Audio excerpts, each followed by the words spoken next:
ओम शांति। ओम शांति। 20 अक्टूबर 2023। आज के बाबा के महावाक्य। आज बाबा ने कहा, मीठे बच्चे, देह सहित सब कुछ भूल एक बाप को याद करो, तब कहेंगे मातेले बच्चे। इस पुरानी दुनिया से अब तुम्हारी बुद्धि हट जानी चाहिए। प्रश्न, बाप का ज्ञान किन बच्चों की बुद्धि में सहज ही बैठ जाता है? उत्तर, जो गरीब बच्चे हैं, जिनका मोह नष्ट है और बुद्धि विशाल है, उनकी बुद्धि में सारा ज्ञान सहज बैठ जाता है। बाकी जिनकी बुद्धि में रहता हमारा धन, हमारा पति, वह ज्ञान को धारण कर ऊंच पद नहीं पा सकते। बाप का बनने के बाद भी लौकिक संबंधों को याद करना माना कच्ची सगाई है। उन्हें सौतेला कहा जाता है। गीत मरना तेरी गली में। ओम शांति। मीठे मीठे बच्चों ने गीत का अर्थ तो आपे ही समझा होगा। अब जीते जी आकर के बाप का बनना है और पुरानी दुनिया, जिसको रौरव नरक कहा जाता है, उनको भूलना भी है और छोड़ना भी है। रौरव नरक को भूल फिर स्वर्ग को याद करना है। अपने को आत्मा समझ अपने बाप को याद करना है। पुरानी दुनिया बुद्धि से हट जानी चाहिए। उनके लिए पुरुषार्थ चाहिए। यह है जन्म जन्मांतर का कर्म बंधन। एक जन्म का नहीं, जन्म जन्मांतर का कर्म बंधन है। कितने पाप किस किस के साथ किए हैं, वह सब जन्म ले भोगने पड़ते हैं। तो इस कर्म बंधन की दुनिया को भूल जाना है। यह छी छी दुनिया है, पतित शरीर है ना। इससे मोह मिटाना है। गरीबों का मोह सहज मिट जाता है। साहूकारों का मुश्किल मिटता है। वह समझते हैं हम स्वर्ग में सुखी बैठे हैं, गरीब दुखी हैं। यूं तो सारा भारत गरीब है, फिर उनमें भी जो गरीब हैं वह झट उठाते हैं। उन्हों के लिए ही बाप आते हैं। गरीबों को जास्ती वर्षा मिलता है। सब सेंटर्स में देखो, साहूकार कोई मुश्किल ठहर सकते हैं। स्त्रियां भी गरीब घरों की ही आती हैं।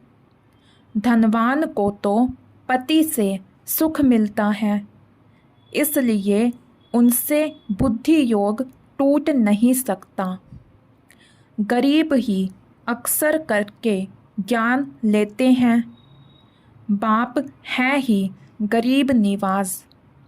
जिस बाप को सब याद करते हैं, परंतु ड्रामा अनुसार भक्त भगवान को जानते नहीं हैं।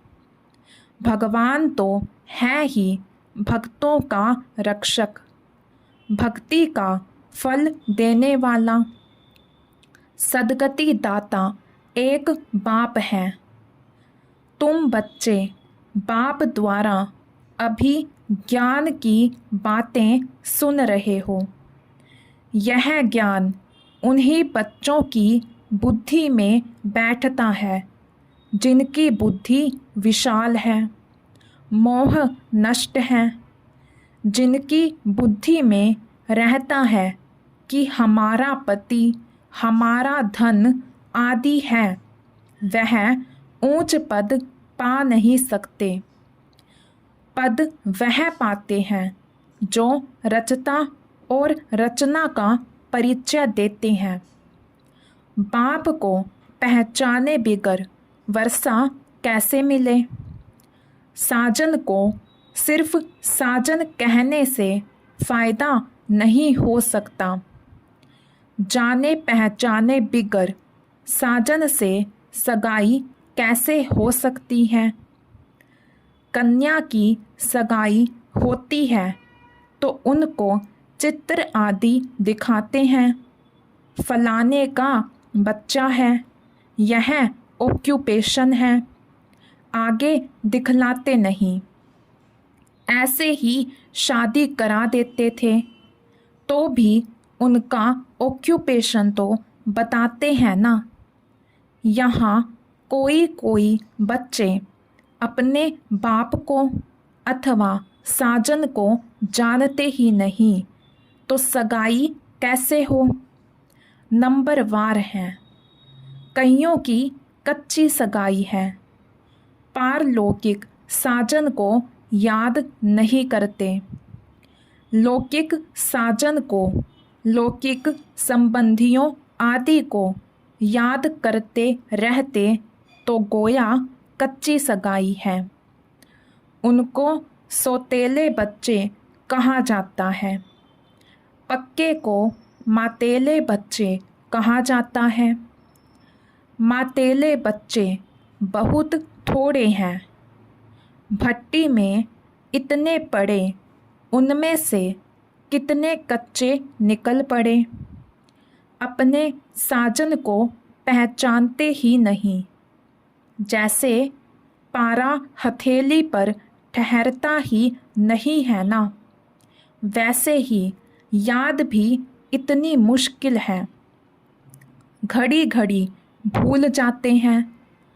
25-30 वर्ष वाले भी पूरा याद नहीं कर सकते।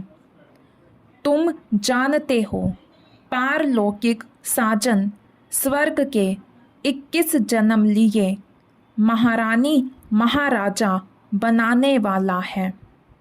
सृष्टि के आदि मध्य अंत को जानने वाला है। सजनियों को इतना समझाते हैं तो भी बुद्धि में बैठता नहीं है। बुद्धि पुरानी दुनिया के बंधनों में भटकती रहती है। समझते नहीं है कि मैं बंधन में हूँ। संबंध तो चाहिए एक का, बाकी सब है बंधन। बच्चों को समझाया जाता है, एक से संबंध रखो, वह तुमको सृष्टि के आदि मध्य अंत की शिक्षा देते हैं। तुम जानते हो, आधा कल्प है ज्ञान कांड, आधा कल्प है भक्ति कांड। ज्ञान कांड में 21 जन्मों का वर्षा मिलता है। वहाँ है सतो प्रधान, फिर सतो प्रधान से नीचे सतों में, फिर सतों से गिरकर रजों में आना है। जब सतो पूरा होता तो ज्ञान कांड पूरा हो जाता है। द्वापर से भक्ति शुरू होती है, वह भी पहले सतो प्रधान भक्ति होती है। फिर भक्ति भी सतो रजो तमो में आती है। व्यभिचारी होने से भक्ति फिर गिरती जाती है। अब यह जानना और किसको समझाना तो बहुत सहज है। तुम बच्चों को रौरव नरक से संबंध तोड़ एक से रखना चाहिए। एक बाप से संबंध रखने की प्रैक्टिस करो। बाप को याद करने से ही विकर्म विनाश होंगे। गरीब अच्छी मेहनत करते हैं तो बलिहारी गरीबों की है। बाप भी गरीबों पर बलिहार जाते हैं। शुरुआत में कितने गोप थे, कितनी माताएं थी, कितने खत्म हो गए, बाकी थोड़े रहे हैं। माताएं भी थोड़ी रही। हाँ, कोई कोई साहूकार घर की भी रह गई, जैसे क्वीन मदर, देवी आदि। अब तुम्हें मूल बात समझानी है कि जिस भगवान को सब याद करते हैं उसका परिचय क्या है। पतित पावन बाप जो राजयोग सिखलाकर नर से नारायण बनाते हैं, उनको नहीं जानेंगे तो तुम पाप करते रहेंगे, बाप को गाली देते रहेंगे। सम्मेलन तो बहुत होते रहते हैं, वहाँ पर समझाने वाले बड़े तीखे चाहिए। समझाना चाहिए, तुम वेदों की महिमा समझते हो, परंतु इससे कोई फ़ायदा तो होता नहीं। फ़ायदा तो एक बाप से ही होता है जिसको हम जानते हैं, तुम नहीं जानते हो। आओ तो हम आपको समझाएं। बाप को पहचाने बिना वर्षा कैसे मिलेगा। बाप का वर्षा है मुक्ति, जीवन मुक्ति, गति सदगति। यह अक्षर सुनाते ही बाप हैं। तुम बच्चों को याद रखना चाहिए, और कोई चीज़ से फ़ायदा नहीं। बाप को और रचना के आदि मध्य अंत को जानना है। इसमें भी आधा कल्प है भक्ति कांड, आधा कल्प है सदगति ज्ञान कांड। भल सम्मेलन करते हैं परंतु खुद ही मूंझे हुए हैं, समझते कुछ भी नहीं। तुम्हें सबको बाप का परिचय देना है। जब बहुतों को परिचय मिल जाएगा तब कहेंगे कमाल है। यह तो सारे सृष्टि के आदि मध्य अंत का राज चित्रों सहित बतलाते हैं। माताओं को बड़ा नशा रहना चाहिए। पुरुष मदद करने लिए तैयार हैं, डायरेक्शन बाप देते हैं, करना कन्याओं माताओं को है। आजकल कन्याओं माताओं की महिमा जास्ती है। गवर्नर, प्राइम मिनिस्टर भी माताएं बनती हैं। एक तरफ है वह माताएं, एक तरफ हो तुम पांडवों की माताएं। उन्हों की उछल जासती है क्योंकि उनका राज्य है। तुमको तो 3 पैर पृथ्वी के भी नहीं मिलते हैं। बाप तुम बच्चों को अनेक राज समझाते रहते हैं। तुम अभी स्वर्ग का वर्षा पाते हो। साजन तुमको श्रृंगारते हैं, महारानी बना देते हैं। ऐसे साजन से बुद्धि योग ना रखना, यह तो बड़ी भारी भूल है। बच्चों को समझाते तो बहुत हैं, तुम सिर्फ ज्ञान और भक्ति का कॉन्ट्रास्ट बताओ। भारत में ही गाया हुआ है, दुख में सिमरन सब करें, सुख में करे ना कोई। सुख में क्यों याद करेंगे। अब वह नई दुनिया स्थापन हो रही है, परंतु सुख का वर्षा भी पूरा लेना चाहिए। माता पिता जानते हैं हर एक कितना लायक है। मौत जब नज़दीक आएगी तो बताएंगे तुमने पुरुषार्थ पूरा नहीं किया है, तब तुम्हारा ऐसा हाल हुआ है। वह भी बताएंगे कि तुम किस किस्म की प्रजा में जाएंगे, किस किस्म के नौकर चाकर बनेंगे, सब बताएंगे। अच्छा, कई बच्चे समझते हैं आज हमने मुरली बहुत अच्छी चलाई, परंतु नहीं, यह तो शिव बाबा आकर मदद करते हैं। अपना अहंकार नहीं होना चाहिए। तुमको तो बाप सिखलाते हैं जो तुम सुनाते हो। बाप ना होता तो तुम्हारी मुरली काहे की। मुरलीधर के बच्चों को मुरलीधर बनना चाहिए, नहीं तो ऊंच पद पा नहीं सकेंगे। भल कुछ न कुछ फ़ायदा हो जाता है। कोई सेंटर खोलते हैं तो बहुत आशीर्वाद मिलती है। इतना समय पढ़ाई की है तो आपे ही सर्विस कर सेंटर जमाना चाहिए। खुद सीखते हैं तो क्या औरों को नहीं सिखला सकते।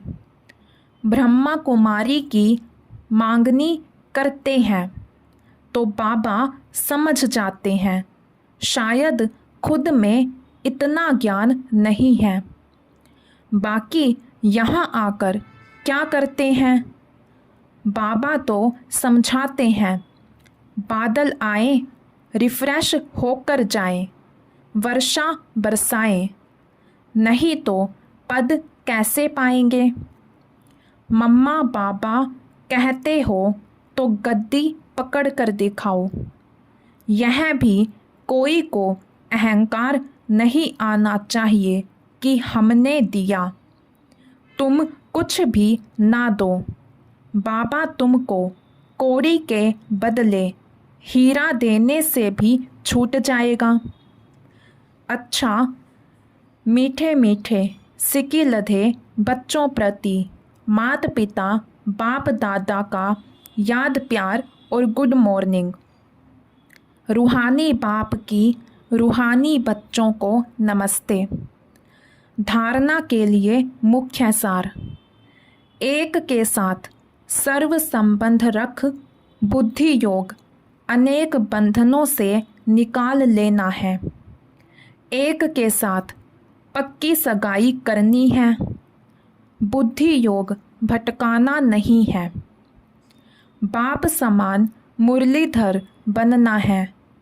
मैंने अच्छी मुरली चलाई, इस अहंकार में नहीं आना है।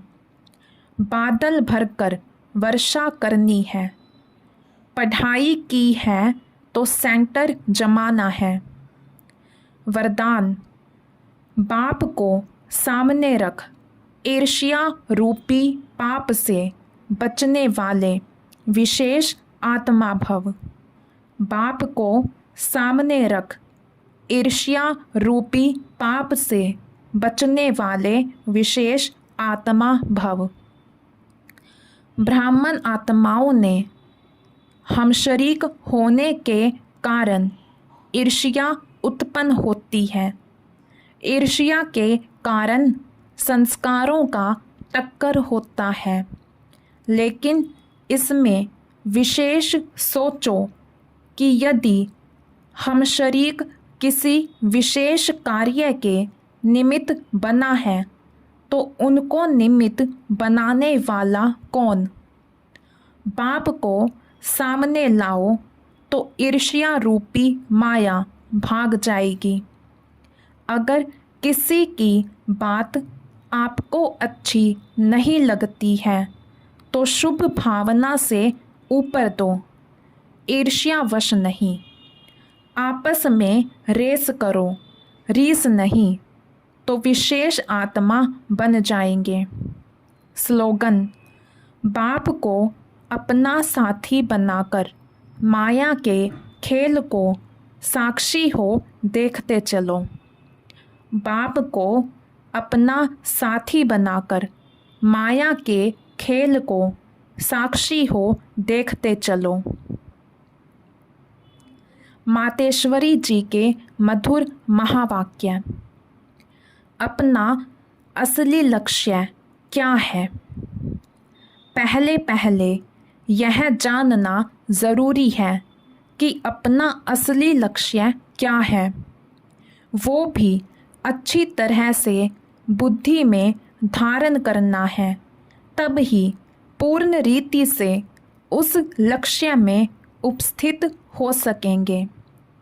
अपना असली लक्ष्य है, मैं आत्मा उस परमात्मा की संतान हूँ, असूल में कर्मातीत हूँ।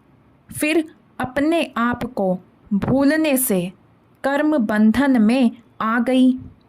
अब फिर से वो याद आने से इस ईश्वरीय योग में रहने से अपने किए हुए विकर्म विनाश कर रहे हैं।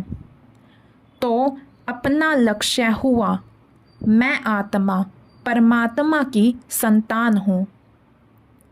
बाकी कोई अपने को हम सो देवता समझ उस लक्ष्य में स्थित रहेंगे तो फिर जो परमात्मा की शक्ति है वो मिल नहीं सकेगी और ना फिर तुम्हारे विकर्म विनाश होंगे।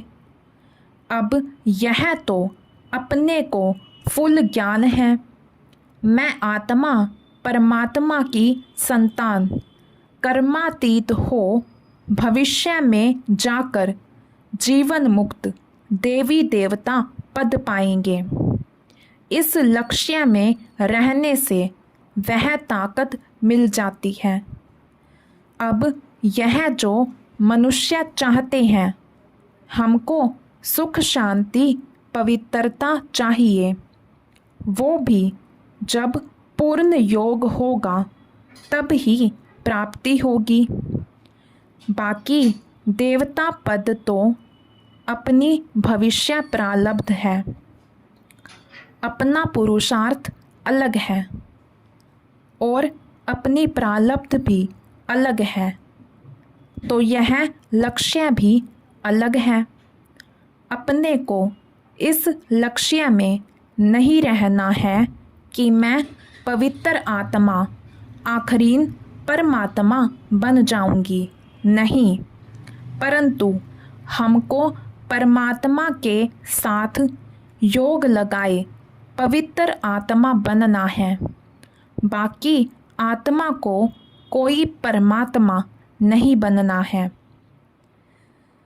इस अविनाशी ज्ञान पर अनेक नाम रखे हुए हैं। इस अविनाशी ईश्वरीय ज्ञान पर अनेक नाम धरे गए हैं। कोई इस ज्ञान को अमृत भी कहते हैं, कोई ज्ञान को अंजन भी कहते हैं। गुरु नानक ने कहा, ज्ञान अंजन गुरु दिया। कोई ने फिर ज्ञान वर्षा भी कहा है, क्योंकि इस ज्ञान से ही सारी सृष्टि सबज माना हरी भरी बन जाती है। जो भी तमो प्रधान मनुष्य हैं वो सतोगुणी मनुष्य बन जाते हैं और ज्ञान अंजन से अंधियारा मिट जाता है। इस ही ज्ञान को फिर अमृत भी कहते हैं, जिससे जो मनुष्य 5 विकारों की अग्नि में जल रहे हैं उससे ठंडे हो जाते हैं। देखो, गीता में परमात्मा साफ कहता है, कामेषु क्रोधेषु, उसमें भी पहला मुख्य है काम, जो ही 5 विकारों में मुख्य बीज है। बीज होने से फिर क्रोध, लोभ, मोह अहंकार आदि झाड़ पैदा होता है। उससे मनुष्यों की बुद्धि भ्रष्ट हो जाती है। अब उस ही बुद्धि में ज्ञान की धारणा होती है। जब ज्ञान की धारणा पूर्ण बुद्धि में हो जाती है, तब ही विकारों का बीज खत्म हो जाता है। लोग तो सिर्फ ऐसे ही कहते हैं कि मर्यादा में रहो, परंतु असूल मर्यादा कौन सी थी? वो मर्यादा तो आजकल टूट गई है। कहाँ वो सतयुगी त्रेता युगी देवी देवताओं की मर्यादा, जो गृहस्थ में रहकर कैसे निर्विकारी प्रवृत्ति में रहते थे। अब वो सच्ची मर्यादा कहाँ है? आजकल तो उल्टी विकारी मर्यादा पालन कर रहे हैं। एक दो को ऐसे ही सिखलाते हैं कि मर्यादा में चलो। मनुष्य का पहला क्या फ़र्ज़ है, वो तो कोई नहीं जानता। बस इतना ही प्रचार करते हैं कि मर्यादा में रहो, मगर इतना भी नहीं जानते कि मनुष्य की पहली मर्यादा कौन सी है। मनुष्य की पहली मर्यादा है निर्विकारी बनना। अगर कोई से ऐसा पूछा जाए, तुम इस मर्यादा में रहते हो, तो कह देते हैं, आजकल इस कलयुगी सृष्टि में निर्विकारी होने की हिम्मत नहीं है। अब मुख से कहना है कि मर्यादा में रहो, निर्विकारी बनो। इससे तो कोई निर्विकारी बन नहीं सकता। निर्विकारी बनने के लिए पहले इस ज्ञान तलवार से इन 5 विकारों के बीज को खत्म करना है, तब ही विकर्म भस्म हो सकेंगे। अच्छा, ओम शांति।